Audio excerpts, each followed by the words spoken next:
નમસ્તે, હું છું દિલીપ પટેલ. સત્તાને સવાલમાં આજે આર્થિક સત્તાઓને કેટલાક સવાલો છે, રાજસત્તાને કેટલાક સવાલો છે, ગુજરાત અને કેન્દ્ર સરકારની જે નીતિઓ છે એની સામે સવાલ છે, આર્થિક નીતિ સામેના સવાલો છે કેટલાક.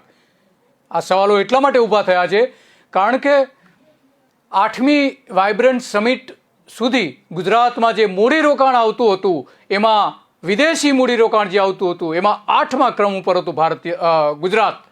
પરંતુ કેન્દ્રમાં નરેન્દ્ર મોદીની સરકાર આવતાની સાથે ત્યાર પછી જે મૂડીરોકાણનો પ્રવાહ છે એ ગુજરાતમાં એકાએક વધી ગયો છે. વિદેશી મૂડીનો, વિદેશી કંપનીઓ ગુજરાતમાં વધારે આવી રહી છે એવો સરકારનો દાવો છે. તો આ વિદેશી કંપનીઓ ગુજરાતમાં આવીને કરી શું રહી છે? ભારતીય જનતા પાર્ટીની અગાઉની નીતિ કેવી હતી ને અત્યારની નીતિ કેવી છે એના અનેક પારાવાર સવાલો આજે સત્તાધીશો સામે ઊભા થયા છે. કારણ કે રાજસત્તા ઉપર આર્થિક સત્તા હાવી થઈ ગઈ હોય એવું લાગી રહ્યું છે. ગુજરાત વાઇબ્રન્ટ સમિટમાં ભાગ લેવા અમેરિકન કંપનીઓને આમંત્રણ આપ્યું છે ભૂપેન્દ્ર પટેલની સરકારે. ભૂપેન્દ્ર પટેલે પોતે જઈને પણ આમંત્રણ આપ્યું છે અને વિદેશ જઈને હમણાં જ આવ્યા છે પાછા. નીતિ અને પ્રોત્સાહક યોજનાઓને લીધે ગુજરાત ફોરેન ડાયરેક્ટ ઇન્વેસ્ટમેન્ટમાં સમગ્ર દેશમાં અવ્વલ સ્થાને છે એવું ગૌરવ ગુજરાતના મુખ્યપ્રધાન ભૂપેન્દ્ર પટેલ લઈ રહ્યા છે. અમેરિકાના મુંબઈ સ્થિત કોન્સ્યુલેટ જનરલ ડેવિડ જે રેન્જે મુખ્યમંત્રી ભૂપેન્દ્ર પટેલ સાથે મુલાકાત કરી હતી. મુખ્યમંત્રીએ વાઇબ્રન્ટ સમિટ તેમજ ડિફેન્સ એક્સપોમાં અમેરિકન કંપનીઓને ભાગ લેવા માટે આમંત્રણ આપ્યું હતું. હાર્દિક આમંત્રણ આપ્યું, માત્ર આમંત્રણ નહીં કે આવો તમે અને મૂડીરોકાણ કરો ગુજરાતમાં. વાઇબ્રન્ટ સમિટ તેમજ આગામી માર્ચ 2022માં યોજાનારા ડિફેન્સ એક્સપોમાં અમેરિકન કંપનીઓને સહભાગી થવા માટે ભારપૂર્વક આમંત્રણ આપ્યું છે. સહભાગી થવા એટલે કે રોકાણ કરવા માટે, સ્વાભાવિક છે. ગુજરાતમાં હાલ 120 જેટલી અમેરિકન કંપનીઓ કામ કરી રહી છે. 120 કંપનીઓની ફેક્ટરી છે, એ કંપનીઓ કામ કરી રહી છે, અલગ અલગ ઓફિસીસ ધરાવે છે અને 60 કંપનીઓ જાપાનની છે. ઇંગ્લેન્ડની 40 કંપનીઓ છે વિદેશથી આવેલી. અને ગુજરાતમાં અત્યારના સમયમાં લગભગ 100 ફોર્ચ્યુન જે કહેવાય એવી 500 કંપનીઓ છે. 500 કંપનીઓ છે. નવી ઇન્ડસ્ટ્રીયલ પોલિસીનો પણ સિંહ ફાળો છે આની પાછળનો એવું માનવામાં આવી રહ્યું છે. આરએસએસની જે નીતિ હતી વિદેશની સત્તા આવતા પહેલાં, ગુજરાતમાં સત્તા આવતા પહેલાં અને બીજા રાજ્યોમાં સત્તા આવતા પહેલાં અને કેન્દ્ર સરકારમાં સત્તા આવતા પહેલાં આરએસએસની જે વિદેશની નીતિ હતી, મૂડીરોકાણ વિદેશી કંપનીઓ સાથેની, વિદેશો સાથેની જે નીતિ હતી એ મૂડીરોકાણમાં વિદેશીઓ કંપનીઓને ન આવવા દેવી જોઈએ એવા આંદોલનો કરેલા છે ભારતીય જનતા પાર્ટીની આ પાંખે. આરએસએસ દ્વારા આંદોલનો થયા છે. હવે બધા જ મૌન છે અને વિદેશી કંપનીઓને લગાતાર આમંત્રણ આપવામાં આવી રહ્યું છે અને સૌથી વધારે લગભગ 50% આખા ભારતમાં જે કંઈ કંપનીઓ આવે છે એના 50% છેલ્લા 2 વર્ષથી ગુજરાતમાં આવી રહી છે. પણ મોદી સંઘના પ્રચારક હોવા છતાં વિદેશી કંપનીઓને ગુજરાતમાં લાવીને ગુજરાતના લોકોને રોજગારી મળે છે એવા આશ્વાસનો આપી રહ્યા છે. તેનાથી 100 ગણા નાણાં આજે વિદેશી કંપનીઓ જે રોકાણ કરે છે અને રોજગારી આપે છે એનાથી 100 ગણા નાણાં વિદેશ મોકલવામાં આવી રહ્યા છે. એ કેમ જાહેરાત નથી કરવામાં આવતી? એ સૌથી મોટો સવાલ છે. રોકાણ ભલે આવે છે પરંતુ એ અહીંથી ભારતના લોકોનું, ગુજરાતના લોકોના પૈસા નફા રૂપે લઈને એ વિદેશ કેટલા મોકલી રહ્યા છે એ સૌથી મોટો પ્રશ્ન છે. વડાપ્રધાન નરેન્દ્ર મોદીના આત્મનિર્ભર ભારતના સપનાને સિદ્ધ કરવા માટે આ કંપનીઓ આવી રહી છે. આત્મનિર્ભર એટલે શું? આ મોટો સવાલ છે નરેન્દ્ર મોદીની નીતિ સામે. કારણ કે એમની નીતિ જે છે આર્થિક નીતિ એ આત્મનિર્ભરની નીતિ હોય એવું નથી લાગતું.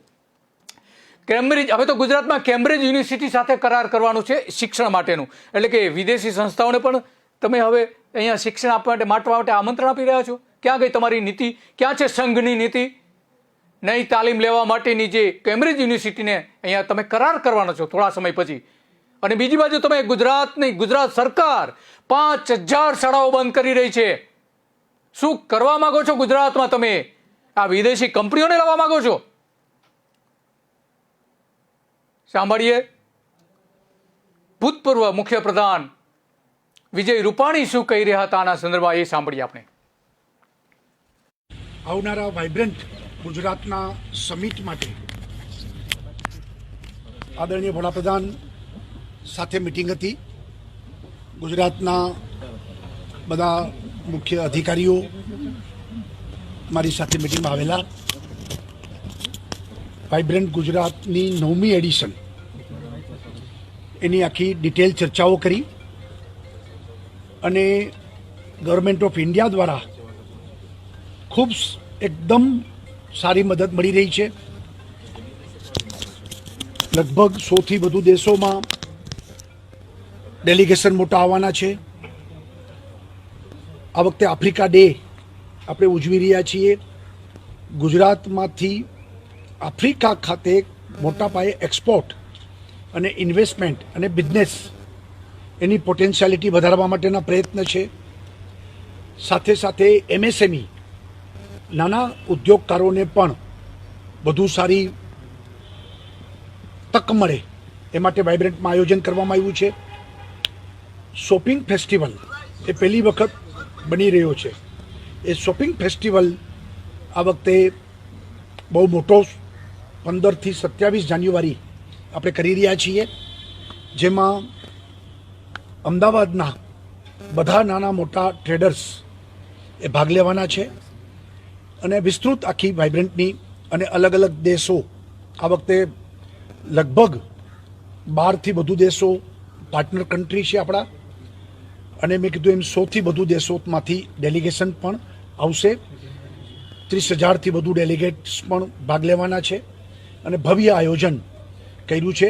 આદરણીય વડાપ્રધાનને પણ અમે આજે નિમંત્રણ આપ્યું છે કે ઇનોગ્રેશન એ ખાસ કરવા આવે અને દુનિયાભરના જે પ્રેસિડન્ટ, વડાપ્રધાનો, ત્યાંના મંત્રીઓ બધા આવી રહ્યા છે, એમની સાથે પણ આદરણીય વડાપ્રધાન મિટિંગ કરશે.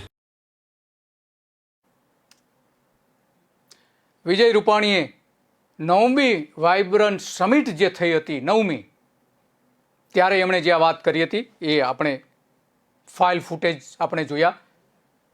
લોકોને આત્મનિર્ભર, મેક ઇન ઇન્ડિયા, સ્વદેશી, ભારતીય સંસ્કૃતિની વાતો ભારતીય જનતા પાર્ટી કરી રહી છે, રાષ્ટ્રીય સ્વયંસંઘ કરી રહ્યો છે.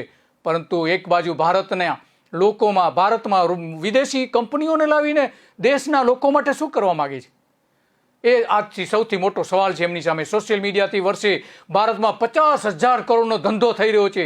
વિદેશી કંપનીઓ આ ધંધો કરી રહી છે. એકલી ફેસબુકનો જે જાહેરાતનો ધંધો છે 9,350 કરોડ રૂપિયાનો છે ભારતમાં, જેનો નફો 128 કરોડ રૂપિયા છે. ભારત સરકારે જેણે 558 કરોડ રૂપિયા ભારત સરકારને પણ આપે છે આ ફેસબુક, એટલે ચલાવી લેવાની તમારે.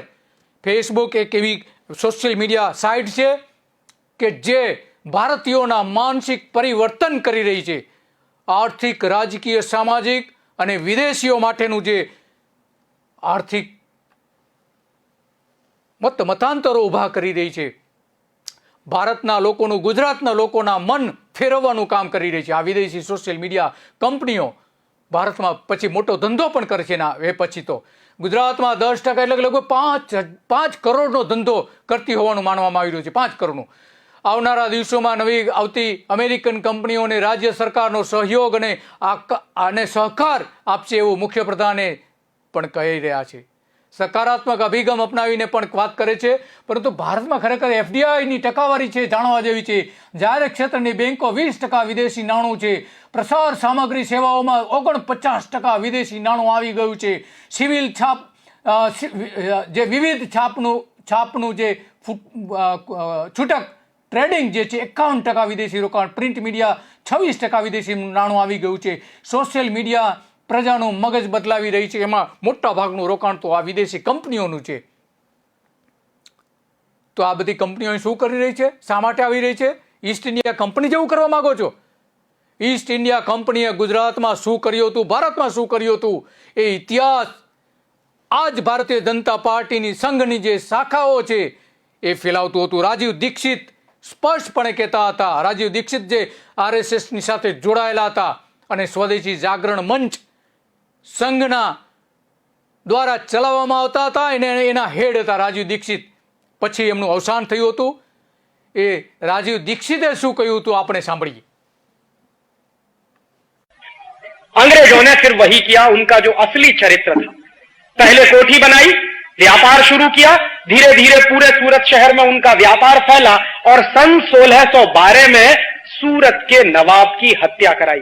जिस नवाब से जमीन लिया कोठी बनाने के लिए, उसी नवाब की हत्या कराई अंग्रेजों ने. और 1612 में जब नवाब की हत्या करा दी उन्होंने, तो सूरत का पूरा बंदरगाह अंग्रेजों के कब्जे में चला गया. और अंग्रेजों ने जो काम सूरत में किया था 1612 में, वही काम कलकत्ता में किया, वही काम मद्रास में किया, वही काम दिल्ली में किया, वही काम आगरा में किया, वही काम लखनऊ में किया. माने जहां भी अंग्रेज जाते थे अपनी कोठी बनाने के लिए ईस्ट इंडिया कंपनी को लेके, उस हर शहर पर अंग्रेजों का कब्जा होता था और ईस्ट इंडिया कंपनी का झंडा फहराया जाता था. 150 वर्षों के अंदर व्यापार के बहाने अंग्रेजों ने सारे देश को अपने कब्जे में ले लिया. 1750 तक आते आते सारा देश अंग्रेजी ईस्ट इंडिया कंपनी का गुलाम हो गया. किसी को नहीं मालूम था कि जिस ईस्ट इंडिया कंपनी को हम व्यापार के लिए छूट दे रहे हैं, जिन अंग्रेजों को हम व्यापार के लिए जमीन दे रहे हैं, जिन अंग्रेजों को व्यापार के लिए हिंदुस्तान में हम बुला के ला रहे हैं, वही अंग्रेज इस देश के मालिक हो जाएंगे, ऐसा किसी को अंदाजा नहीं था. अगर ये अंदाजा होता तो शायद कभी उनको छूट न मिलती. लेकिन 1750 में ये अंदाजा हुआ, और अंदाजा हुआ एक व्यक्ति को. उसका नाम था सिराजुद्दौला. बंगाल का नवाब था. तो बंगाल का नवाब था सिराजुद्दौला. उसको यह अंदाजा हो गया कि अंग्रेज इस देश में व्यापार करने नहीं आए हैं, इस देश को गुलाम बनाने आए हैं, इस देश को लूटने के लिए आए हैं, क्योंकि इस देश में संपत्ति बहुत है, क्योंकि इस देश में पैसा बहुत है. तो सिराजुद्दौला ने फैसला किया कि अंग्रेजों के खिलाफ कोई बड़ी लड़ाई लड़नी पड़ेगी. और उस बड़ी लड़ाई को लड़ने के लिए सिराजुद्दौला ने युद्ध किया अंग्रेजों के खिलाफ. इतिहास की चौपड़ी में आपने पढ़ा होगा, प्लासी का युद्ध हुआ 1757 में. लेकिन इस युद्ध की एक खास बात है जो मैं आपको याद दिलाना चाहता हूं, आज के समय में भी वो बहुत महत्वपूर्ण है. 1757 में जब प्लासी का युद्ध हुआ, मैं बचपन में जब विद्यार्थी था, कक्षा 9 में पढ़ता था मैं, तो मैं मेरे इतिहास के अध्यापक से यह पूछता था कि सर मुझे यह बताइए कि प्लासी के युद्ध में अंग्रेजों की तरफ से कितने सिपाही थे लड़ने वाले. तो मेरे अध्यापक कहते थे मुझको नहीं मालूम. तो मैं कहता था क्यों नहीं मालूम? तो कहते थे कि मुझे किसी ने नहीं पढ़ाया. तो मैं तुमको कहां से पढ़ा दूं? तो मैं उनको बराबर एक ही सवाल पूछता था कि सर आप जरा यह बताइए कि बिना सिपाही के कोई युद्ध हो सकता है कि नहीं? तो फिर हमको यह क्यों नहीं पढ़ाया जाता कि युद्ध में कितने सिपाही थे अंग्रेजों के पास? और उसके दूसरी तरफ एक और सवाल मैं अक्सर पूछता था कि अच्छा यह बताइए अंग्रेजों के पास कितने सिपाही थे, यह तो हमको नहीं मालूम. सिराजुद्दौला जो लड़ रहा था हिंदुस्तान की तरफ से, उसके पास कितने सिपाही थे? तो कहते थे वो भी नहीं मालूम. प्लासी के युद्ध के बारे में इस देश में इतिहास की 150 किताबें हैं जो मैंने देखी हैं. उन 150 में से एक भी किताब में यह जानकारी नहीं दी गई है कि अंग्रेजों की तरफ से कितने सिपाही लड़ने वाले थे और हिंदुस्तान की तरफ से कितने सिपाही लड़ने वाले थे. और मैं आपको सच बताऊं, मैं मेरे बचपन से इस सवाल से बहुत परेशान रहा और इस सवाल का जवाब अभी 3 साल पहले मुझे मिला. वो भी हिंदुस्तान में नहीं मिला, लंदन में मिला. लंदन में एक इंडिया हाउस लाइब्रेरी है, बहुत बड़ी लाइब्रेरी है. उस इंडिया हाउस लाइब्रेरी में हिंदुस्तान के गुलामी के 20,000 से ज्यादा दस्तावेज रखे हुए हैं जो हमारे देश में नहीं है, वहां रखे. भारतवर्ष को अंग्रेजों ने कैसे तोड़ा, कैसे गुलाम बनाया, इसकी पूरी विगतवार जानकारी उन 20,000 दस्तावेजों में इंडिया हाउस लाइब्रेरी में मौजूद है. 1757ના યુદ્ધની રાજીવ દીક્ષિત વાત કરી રહ્યા છે કે જે ઈસ્ટ ઇન્ડિયા કંપની હતી એને ભારતને કઈ રીતે ગુલામ બનાવ્યું.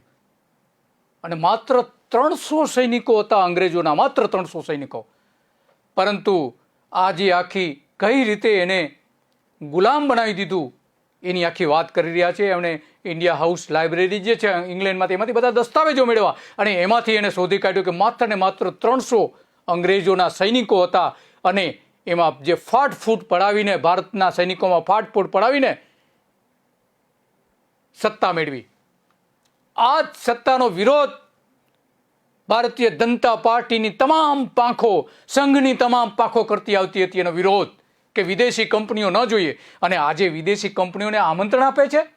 ક્યાં ગઈ તમારી નીતિ? એ બધી આજ તમારા સંઘના રાજીવ દીક્ષિત કે જે સાચા રાષ્ટ્રવાદી હતા એ જ વાત કરતા હતા સ્વદેશી અભિયાન હેઠળ. અને સ્વદેશી અભિયાન એટલે RSSનું એ અભિયાન હતું અને આખા દેશમાં એણે કેમ્પેન કર્યું હતું રાજીવ દીક્ષિતે. કેમ ભૂલી ગયા રાજીવ દીક્ષિતને તમે? ક્યાં ગઈ તમારી નીતિ બધી? વાયબ્રન્ટ સમિટ વિદેશી મૂડીરોકાણ માટે શરૂ કર્યું હતું નરેન્દ્ર મોદીએ ગુજરાતમાં, જેનો આઈડિયા પણ ગુજરાતના તત્કાલીન મુખ્યમંત્રીને વર્તમાન વડાપ્રધાન નરેન્દ્ર મોદીનો પોતાનો હતો. વાયબ્રન્ટ સમિટ થકી ગુજરાતમાં વિદેશી મૂડીરોકાણને આકર્ષવામાં આવે છે. 10મી વાયબ્રન્ટ સમિટનું આયોજન કરવામાં આવશે અને જેમાં રશિયાના ઉદ્યોગકારોના અગ્રણીઓને, પ્રતિનિધિઓને પણ આમંત્રણ આપવામાં આવ્યું છે. ભૂતપૂર્વ મુખ્યપ્રધાન વિજય રૂપાણીએ ઈસ્ટર્ન ઇકોનોમિક ફોરમ અંતર્ગત ગુજરાત અને રશિયાના સખા પ્રજાસત્તાક રાજ્ય વચ્ચેની જે સમજૂતી થઈ હતી એની પણ એમણે વાત કરી હતી. ડાયમંડ, સિરામિક, ટિમ્બરમાં એ બધા રોકાણો કરવાના છે. હિન્દુવાદી ભાજપ વિદેશી કંપનીઓ આવે એને ગૌરવ ગણાવે છે. રાજ્યમાં એક વર્ષમાં 2.23 લાખ કરોડનું વિદેશી મૂડી રોકાણ આવ્યું છે. વિદેશી મૂડી રોકાણ એક વર્ષમાં, છેલ્લા એક વર્ષમાં એની જાહેરાત પણ સરકારે કરી અને ગૌરવપૂર્વક જાહેરાત કરી કે આટલું બધું અમે વિદેશી મૂડી રોકાણ લાવ્યા છીએ. FDI મેળવવામાં 37% ગુજરાતના દેશના પ્રથમ હોવાનું ગૌરવ 7 મહિના પહેલા સંઘની કાર્યકારી અને બર્માના નાગરિક, સંઘના કાર્યકર અને બર્માના ભૂતપૂર્વ નાગરિક વિજય રૂપાણીએ કરી હતી. એ પણ વિદેશી જ છે. 7 મહિના દેશમાં કુલ 6.20 લાખ કરોડનું વિદેશી રોકાણ આવ્યું હતું અને મોદી આવ્યા પછી ભારતમાં 40 લાખ કરોડ રૂપિયાનું વિદેશી રોકાણ આવ્યું છે. 40 લાખ કરોડ વિદેશી રોકાણકારોને આકર્ષવામાં ગુજરાત સફળ રહ્યું હોવાનું ગૌરવ ભારતીય જનતા પાર્ટીના તમામ નેતાઓ અને તમામ સરકારો લઈ રહી છે. અમેરિકાથી 23% રોકાણ આવ્યું છે. મૂડીરોકાણ કરનારા દેશોમાં સિંગાપુર 29% છે. અમેરિકાથી 23% રોકાણ ભારતમાં આવ્યું છે. મોરેશિયસના 9% છે. યુકેના રોકાણમાં 44%નો વધારો થયો છે. ઈસ્ટ ઇન્ડિયા કંપની જ્યાંથી આવી હતી એ ઇંગ્લેન્ડથી 44% વધારે રોકાણ થઈ ગયું છે. USSના રોકાણમાં 227%નો વધારો થયો છે. અમેરિકાના રોકાણમાં 227 અને યુકેના રોકાણમાં 44%નો હમણાં વધારો થયો છે. આ વિદેશી રોકાણ શા માટે આવી રહ્યું છે? Computer, software, hardware, rubber, goods, retail, training, pharma, electric equipment ક્ષેત્રે મૂડીરોકાણમાં 100%નો વધારો જોવા મળી રહ્યો છે. અને 44% સાથે સોફ્ટવેર હાર્ડવેરનું ક્ષેત્ર પણ એટલું જ મોટા પ્રમાણમાં છે. સોફ્ટવેર અને હાર્ડવેર ક્ષેત્રે સૌથી વધુ રોકાણ આવી રહ્યું છે. એમાં ગુજરાતમાં સૌથી વધુ 94% રોકાણ કોમ્પ્યુટર, સોફ્ટવેર અને હાર્ડવેર ક્ષેત્રમાં આવ્યું છે. આ ક્ષેત્રે દેશના કુલ મૂડીરોકાણમાં ગુજરાતનો હિસ્સો 78% છે. બીજા ક્રમે કન્સ્ટ્રક્શન, બાંધકામ ક્ષેત્રે છે. અને આ જે રોકાણ આવે છે શા માટે આવે છે? અમેરિકાથી સપ્ટેમ્બર 2020 સુધીમાં ગુજરાતમાં 1.19 લાખ કરોડ રૂપિયાનું વિદેશી રોકાણ આવ્યું હતું. આ બધા જ રોકાણો શા માટે આવી રહ્યા છે? ગુજરાત ભારતના કુલ ઉત્પાદનના 17.5%નો હિસ્સો ધરાવે છે અને એટલા માટે સૌથી વધારે રોકાણ ગુજરાતમાં આવી રહ્યું છે. 2019માં 49 બિલિયન $US પ્રસ્તાવિત રોકાણ સાથે ગુજરાતને 51% હિસ્સો હાંસલ કર્યો હતો. 51% ગુજરાતમાં આખા ભારતનું. શા માટે? વિદેશી રોકાણના પ્રતિબંધિત ક્ષેત્રો શું છે? અણુ ઉર્જામાં રોકાણ નથી આવી શકતું વિદેશનું. ચીટ ફંડ, જુગાર, શરતો અને લોટરીમાં નથી રોકી શકતો વિદેશી કંપનીઓ. કૃષિ અને છોડવાઓની જે પ્રવૃત્તિઓ છે એમાં રોકાણ નથી કરી શકતી. સ્થાવર મિલકત અને રહેણાંકમાં પ્રતિબંધ છે. સિગારેટ જેવા તમાકુના ઉદ્યોગો પર પણ પ્રતિબંધ મૂકેલો છે વિદેશી રોકાણ માટે. બાકી તમામ ક્ષેત્રો ખુલ્લા મૂકી દેવાય છે. તમામ ક્ષેત્રો ખુલ્લા મૂકી દીધા છે. નરેન્દ્ર મોદીની સરકાર, મનમોહન સિંહની સરકારે ખુલ્લા મૂકી દીધા છે. એ પહેલાંની સરકારોએ પણ. રોકાણ સાથે ગુજરાત એટલા માટે તો 51% હિસ્સો આખા ભારતનો મેળવતું થઈ ગયું છે. ગુજરાતમાં પાછલા વર્ષ કરતાં 333%ની વૃદ્ધિ વિદેશી રોકાણની થઈ છે. શા માટે આ થઈ રહ્યું છે? ભાજપ પણ આ માટે ગૌરવ લઈ રહ્યું છે. વિદેશી મૂડીરોકાણ આકર્ષવામાં ગુજરાત અગ્રેસર છે એવું વારંવાર જાહેરાતો કરે છે. મુખ્યપ્રધાનથી લઈને ભારતીય જનતા પાર્ટીના તમામ નેતાઓ. એક સમય એવો હતો કે ઈસ્ટ ઇન્ડિયા કંપનીનો વિરોધ કરતા હતા આ જ નેતાઓ અને આ જ પક્ષ. વિદેશી કંપનીઓ ન આવવી જોઈએ એવું કહેનારા આ જ લોકો હતા. મોરારજી દેસાઈની સરકારમાં આ જ ભાગીદારો હતા. અને મોરારજી દેસાઈ કોકા કોલા પર પ્રતિબંધ મૂક્યો હતો, વિદેશી કંપનીઓ પર પ્રતિબંધ મૂક્યો હતો, એ પણ ગુજરાતના જ વડાપ્રધાન હતા. અને અત્યારે પણ ગુજરાતના વડાપ્રધાન છે કે જે વિદેશી કંપનીઓને આવકારી રહ્યા છે. પરંતુ જે વિદેશની જે કંપની હતી, ફોર્ડ કંપની, એ હમણાં જ ગુજરાતમાં બંધ થઈ ગઈ છે, જેની 1 લાખ જેટલી ગાડીઓનું વેચાણ 1 વર્ષમાં થતું હતું. શા માટે બંધ થઈ ગઈ? 3000 લોકો ત્યાં કામ કરતા હતા.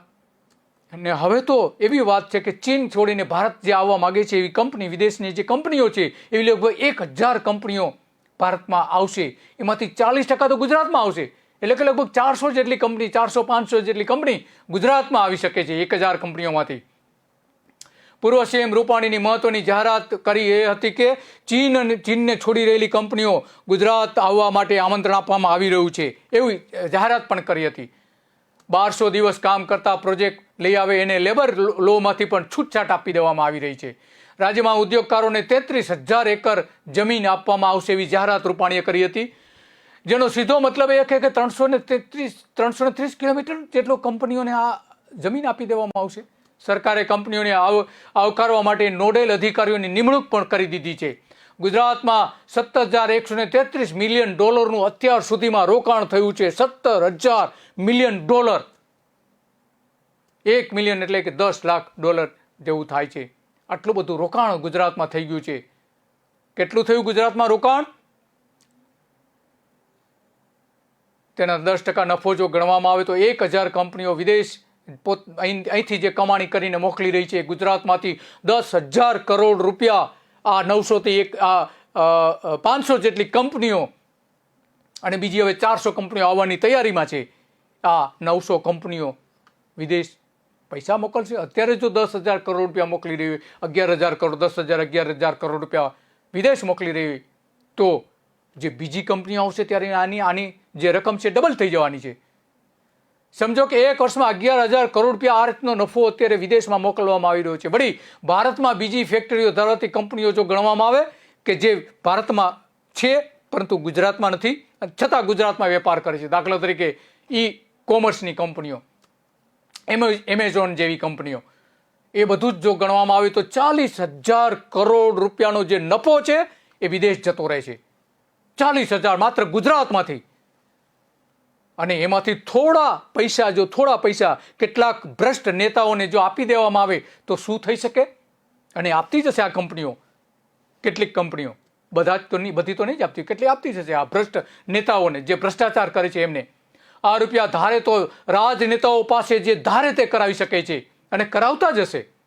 ભારતમાં DIPPના રિપોર્ટ પ્રમાણે દેશમાં મહારાષ્ટ્ર, હવેલી, દમણ અને દીવમાં સૌથી વધુ વિદેશી રોકાણ આવ્યું હતું. પરંતુ હવે જે થયું હતું, આ જે થયું તેમાં 8મું જે વાઇબ્રન્ટ ગુજરાત થયું, ત્યાં સુધી ગુજરાત 8મા સ્થાન ઉપર હતું.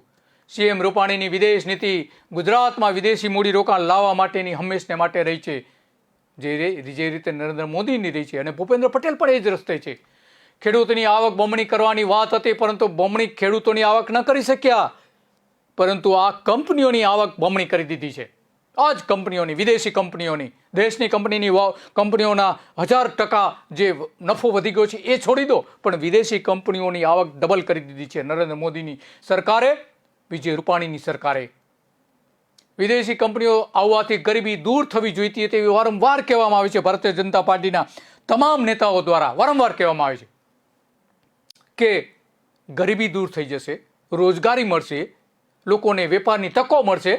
તો જે 12% ગરીબી હતી ગુજરાતમાં એ વધીને અત્યારે 18% કેમ થઈ ગઈ છે? નીતિ આયોગનો રિપોર્ટ છે 18.21%નો ગરીબી ગુજરાતમાં છે એવો રિપોર્ટ. પરંતુ ખરેખર વાસ્તવિક જે ગરીબી છે એ ગુજરાત સરકારના જો આંકડાઓ જોવામાં આવે, સસ્તા અનાજની દુકાનોથી જે અનાજ આપવામાં આવે છે ગરીબોને, એમાં 50 થી 60% લોકો સસ્તા અનાજની દુકાનોથી અનાજ લઈ જાય છે. એટલે કે ગુજરાતમાં 50% જેટલી ગરીબી છે, ગરીબ લોકો છે 25% જેટલા. ક્યાં ગયું તમારું આ વિદેશી મૂડીરોકાણ? ગરીબી દૂર કરવાની વાતો કરતા હતા, રોજગારીની વાતો કરતા હતા, પરંતુ ગુજરાતમાં જ અત્યારે 1 કરોડ જેટલા લોકો બેકાર બની ગયા છે. બેકાર 1 કરોડ. એમાં 50 લાખ લોકો તો નવા યુવાનો છે જે ફ્રેશ થઈને કોલેજમાંથી બહાર આવતા હોય એવા છે 50 લાખ. તો જો વિદેશી કંપનીઓના કારણે રોજગારી મળતી હોત તો બેકારી અને ગરીબી ગુજરાતમાં કેમ વધી રહી છે? સૌથી મોટો સવાલ એ છે.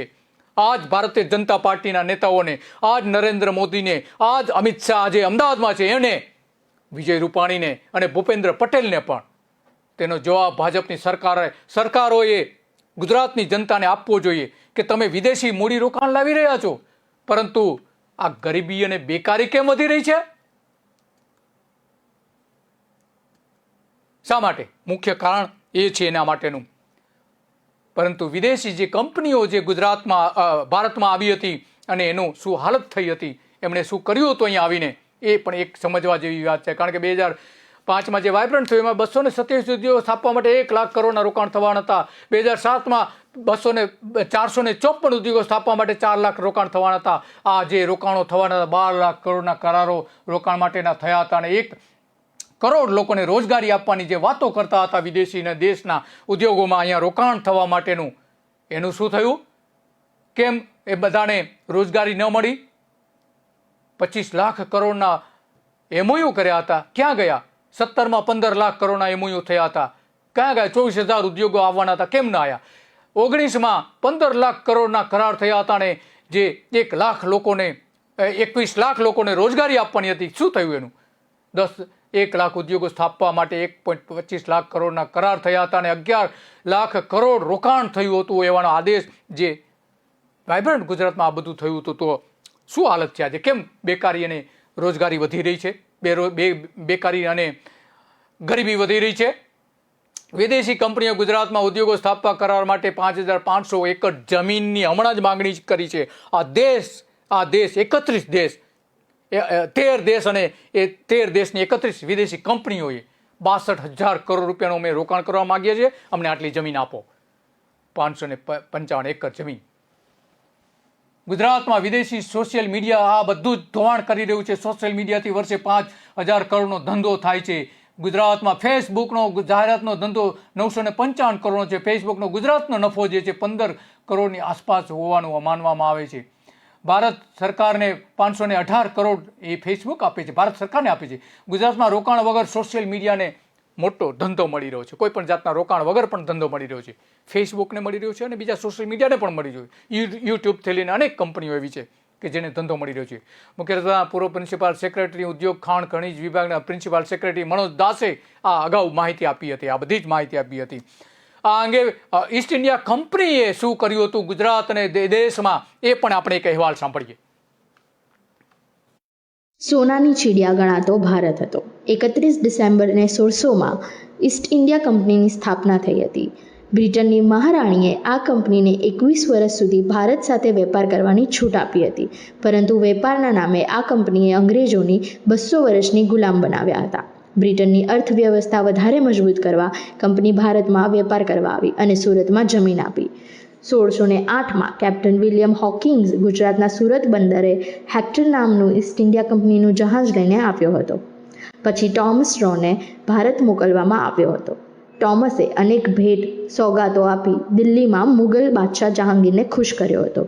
છેવટે ઈસ્ટ ઇન્ડિયા કંપનીએ ભારતમાં સુતરાઉ કાપડ, ગળી અને ચાનો વેપાર કરવા માંડ્યો હતો.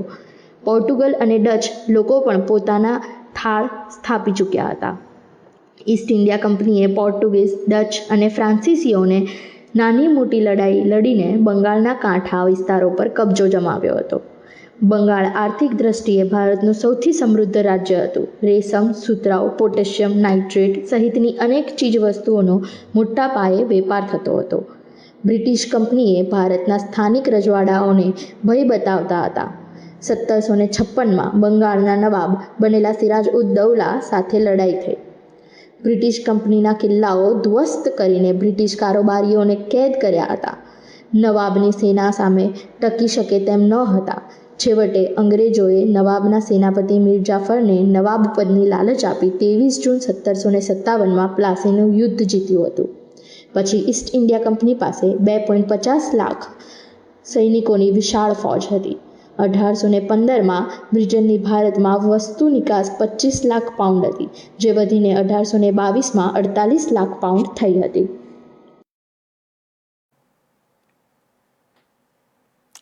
ઈસ્ટ ઇન્ડિયા કંપની ગુજરાતમાં આવી હતી, પેલી સુરતમાં આવી હતી, પછી કલકત્તા ઉપર કબજો જમાવ્યો હતો. આખી વાત છે એનો વિરોધ આજ સત્તાધીશો કરતા હતા, આ જ સત્તાધીશો, કે વિદેશી નાણું ભારતમાં ન રોકાવું જોઈએ. આ જ સંઘને, આ જ RSS, આ જ વિશ્વ હિન્દુ પરિષદ ક્યાં છે? બધા આજે બધા જ આવકારી રહ્યા છે. એના જ નેતાઓ સત્તા પર બેઠા છે. સંઘના પ્રચારક નરેન્દ્ર મોદી હતા અને આજે એ વડાપ્રધાન છે. ક્યાં ગઈ એમની નીતિ? સંઘની ઓફિસમાં બેસીને એમણે વારંવાર સંઘની વાતો લોકો સુધી પહોંચાડવાનો પ્રયત્ન કર્યો હતો. એમાં આ એક આર્થિક નીતિ પણ હતી. મૂડીવાદી સામ્રાજ્ય ઊભું કરી દીધું છે. હવે ગરીબો બેકારો વધી રહ્યા છે. વિદેશી કંપનીઓ આવી, ગરીબી દૂર ન થઈ. 12% ગરીબો વધીને 18.21% થઈ ગયા. ગુજરાતમાં 60% વસ્તુઓ અનાજ ખાય છે. કંપનીઓ આવી, બેકારી વધી, 1 કરોડ થઈ ગઈ બેકાર વધીને. વિદેશી કંપનીઓ આવે તો બેકારી કેમ આવી રહી છે? એ સૌથી મોટો સવાલ છે આજે. આ નીતિ કેમ, શાના માટે છે આવી નીતિ? એનો એક મોટો સવાલ છે આજે આવીને ઊભો રહ્યો છે. શું સત્તા મેળવવા માટે જ આ બધી વાતો કરવામાં આવતી હતી? અત્યારે ગુજરાતમાં 500 વિદેશી કંપનીઓ આવી ગઈ છે એક ઈસ્ટ ઇન્ડિયા કંપનીના બદલામાં. જો એક ઈસ્ટ ઇન્ડિયા કંપની આખા ભારત ઉપર જો રાજ કરી શકતી હોય તો આ 500 કંપનીઓ જે ગુજરાતમાં આવી છે વિદેશની, એ શું ન કરી શકે? કોકા કોલાનો સીધો દાખલો છે આપણી પાસે. રમેશ ચૌહાણ કરીને જે ગુજરાતી હતા, એ થમ્સઅપ કંપની ચલાવતા હતા અને જેવી કોકા કોલા આવી એની સાથે જ રમેશ ચૌહાણે પોતાની કંપની કોકા કોલાને આપી દીધી. થમ્સઅપ કંપની, પાર્લે કંપનીના કેટલોક હિસ્સો આપી દીધો એમણે. અને પછી એમણે શા માટે આપી દેવી?